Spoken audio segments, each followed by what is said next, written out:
everybody, and welcome to the next session of the podcast episodes where I take some of my amazing coaching students and I interview I want to understand their history, their background, why they said yes, and everything that's going fantastic in their businesses to got them to where they are today and an understanding of where they're going tomorrow. So I have some of my amazing guests. I have Caitlin and Tom. Welcome to the show, my friends. How are you? Good. Thanks for having us. Oh, great. Thank you. Well, first thing I want to talk about is listen, you guys, this is really in a very interesting dynamic, right? This is actually something that is very rare to see. We're both people in a relationship. We're both in the same industry, tackling, the everyday craziness of the commercial real estate world. However, you guys are there at different brokerages. So we're gonna ask some questions around that. I want to understand how we can make this work, because a few other people, obviously, you're not the only ones where both people in a relationship are in the same industry. So I want to understand how it came to be, who started off in the industry, and how this ended up happening. Long story short, Kayla and I met through work at networking, and we hit it off. So we didn't really want to let work get in the way. We have a lot of overlap in what we do, but roles in our respective firms. So we figured it'd be okay. Now we're actually working together in this capacity just to really make sure we're achieving everything we want to achieve on our individual goals. And it's helpful to do it together. I think it's nice to be able to have some accountability and be able to talk to your partner about what you do, and they know what the heck you're talking about. So we're excited. We're just got started with you, and we're looking forward to it. Again, just to make sure I'm understanding, you guys were both in the real estate business prior to getting together? No, he left out the fun details. I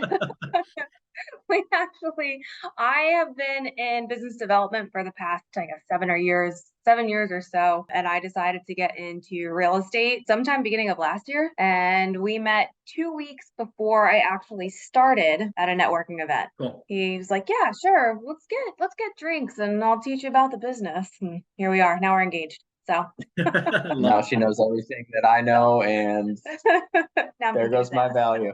Yeah.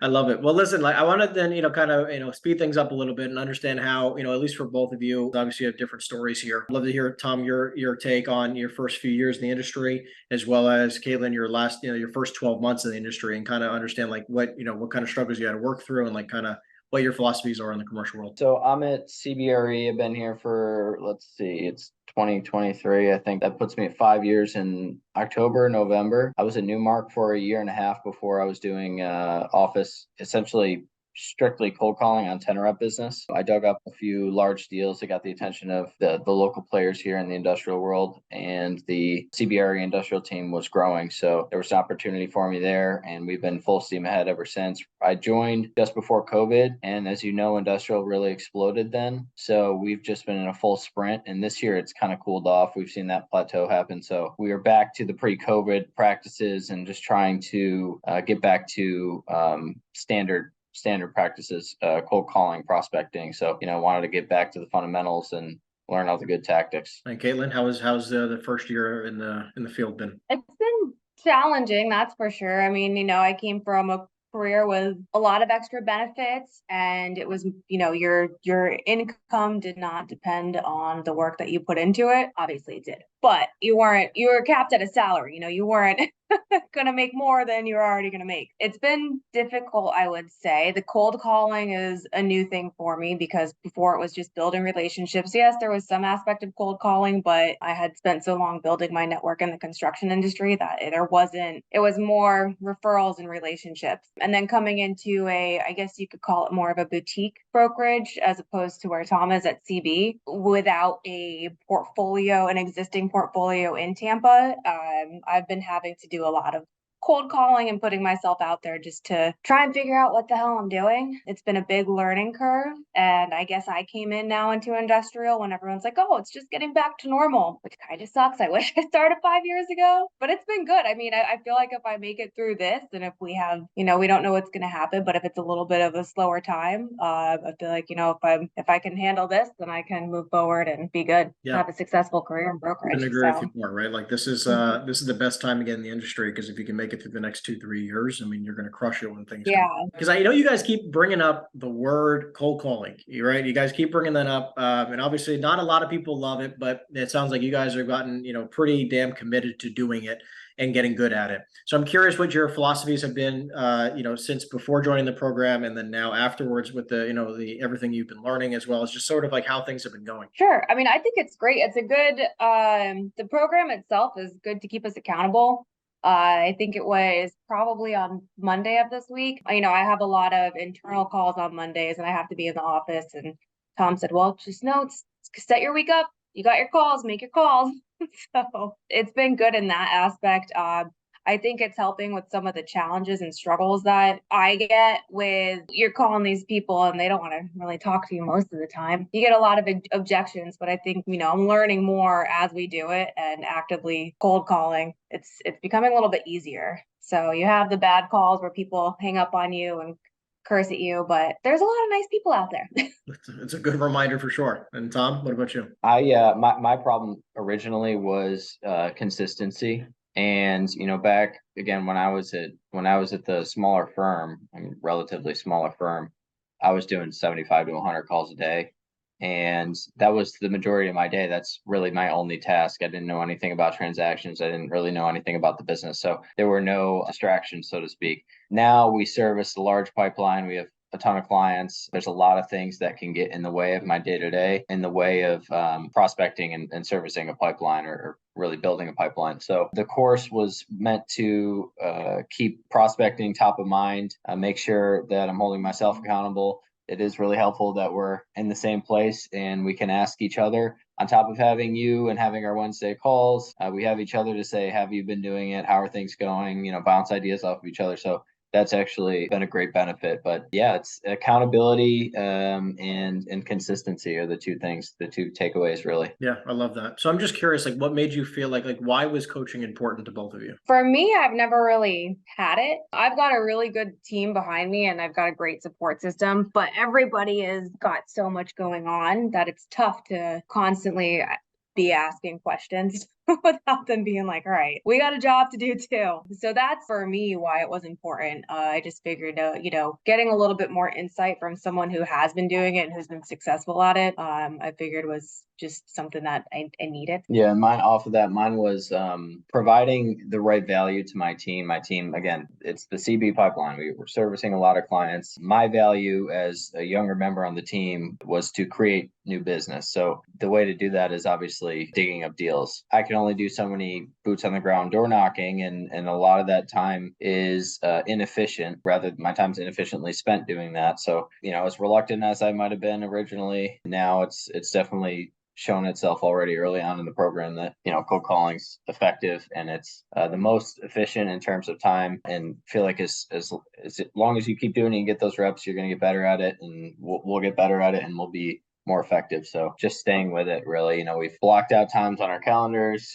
We've spoken about that, and ours obviously vary totally, but as long as we're keeping it top of mind and working with you, I think we're going to have some success here in next 6 months. Well, then I want to definitely talk about what do you feel like has changed the most so far? And obviously we're only quite a few weeks in. It's not like we're 12 months into this program together and working together, but I am curious to understand what do you feel like has been the biggest change so far when it comes to the way that you conduct business, the way you're working, cold calling? You mind? So I'm thinking that the way I spend my time is definitely the biggest change. And first and foremost, it's that prospecting and cold calling is top of mind. So, even when I'm in these meetings, I'm thinking about, look, like I got to get back to it. I want to get back to dialing. I want to get back to prospecting. I see opportunities more clearly, or I try to think of opportunities when I'm speaking about either a client or a site or something along those lines. So I just say the presence of looking for new business is what's really been changing here in the last few weeks. Same for me. I mean, just keeping it top of mind is really great. And again, like I said, I'm learning how to navigate objections from potential sellers. That's been helpful. I think what has also been helpful is hearing you on the phone and people hang up on you. Or I think it was that woman today. She's like, stop calling me. It's good to hear it happen to somebody else. Exactly. We all get the same, right? Yeah. Yeah. I So it love makes it a little, because like you get calls and you're like, oh, well, I feel like an asshole. But it's not, I guess it's every salesperson ever. So I think that's been something that this has helped me realize or recognize. I'm kind of stumbling over my words here, but that was a challenge for me. It's I've been hesitant to pick up the phone and even call somebody because you don't want the rejection. But the more you do it and the more you see other people do it, it's easy now, or it's easier. I love to hear that. And I'm curious, like, just because I want to be specific really quick, just so the people who are listening can actually see this, because obviously from what you're seeing now, by doing it a few times, if not more than just a few times, it does feel easier. It doesn't feel as Mhm. heavy or as hard since the very, since, not doing it, or not being consistent at it. So I'm just curious, like, if you can give some context around the number difference of how many calls you're consistently making now versus before, just so people can kind of see or conceptualize the difference. 10 times the amount of calls. And does that feel If I difficult? And I just want to get your feedback on that as well. So like 10 times the calls, if you want to explain like what you mean by that. my number of calls before this were so minimal just because in addition to making excuses, I truly just didn't have organization over the deals we were working on in my calendar. And honestly, one of the biggest takeaways so far is the fact that I've reorganized the time for prospecting. So not only do I have the time blocked out now, but I'm also motivated by what we've talked about and using a script and following a certain pattern and setting aside that time. So 10 times the amount of calls is probably underestimating the number of calls I'm making more now. But anyway, yeah, it's a big leap. Yeah, I would agree. I mean, before, even though I should have been being new to the business, making exponential amounts of calls, I wasn't. I mean, now I'm making calls every day. I've got a list of a couple hundred that I'm going through regularly. My partner comes over from Orlando and he goes through that list with me. I've got letters out. I will say this was probably one of our first lessons from you. Look at this bright colored envelope I love it. to send out a letter so it doesn't get lost in the mail. So I got a stack of letters on the table right now that I wrote this morning that I'll be sending out to a couple of prospects. So yeah, it's a lot more than I was doing, that's for sure. I would say definitely more than 10 times. I mean, that list alone that I go through in one small submarket is 300 people. It's amazing that what you've already done. And like, I know it might even seem small in some instances, right? Like, we're just talking about one key little piece of a business, right? Which is just increasing the output, right? On the lead generation side. I'm curious, like, what are your goals for the next 6, 12 months or so, whatever you feel like you'd like to share. And again, I'm gonna also let you guys talk about like what you guys focus on specifically, so we can have the audience reach out to you if they have any business that they'd love to share.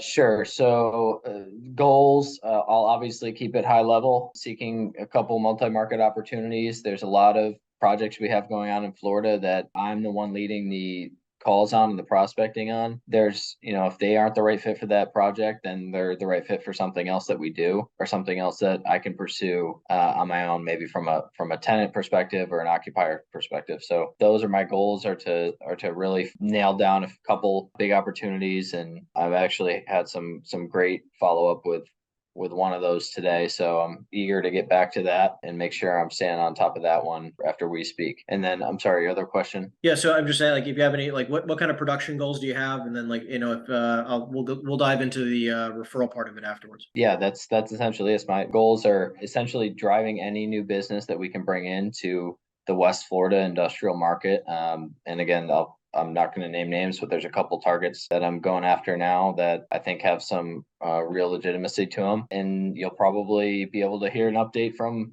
me in a few weeks on how those are going. So I'm excited. That's awesome. What about you, Caitlin? Well, I guess from a production standpoint, I mean, everyone told me my first year in real estate, I was going to make no money. I fortunately, my gross revenue broke the 6-figure mark this year.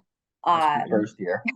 Which is pretty cool. Which is So production wise, next year, I'd like to double that. But I know when we first spoke, you're like, okay, well, if you think you want to make 300 grand, you need to say more than that. So my goal is I mean, production wise, I want to work towards that $1 million figure. Why not? If other people can do it, I think we could do it, especially together. We have the support. So I don't know if that's a stretch in my second year. I feel like I still have a lot of calls to make and a lot of seeds to plant. But I'd like to get, more off-market deals done next year to help me get there. And we also also do the leasing side. So I've got a couple of buildings that we are doing some landlord leasing on that I'd like to get filled up. That'll create some more revenue in addition to the off-market sales. Well, I'll let you guys take a second because I know that a lot of the audience, they do business in all over the country. So, if you want to share with exactly the type of deals that you look for, and this way, if they have any good opportunities, they know who to bring it to. I mean, anybody who's looking to buy, sell, or lease, or even develop industrial. We focus solely on industrial. That's where our expertise is. Tom, of course, has more experience than I do, but I'm learning every day. So yeah, anything industrial in the Central Florida market. Pretty simple. We're Tampa. We're based in Tampa, West Florida. West Florida is our market. Ocala to Fort Myers, and expanding. We have teams all across Florida, the Southeast, and the nation, as people probably are aware.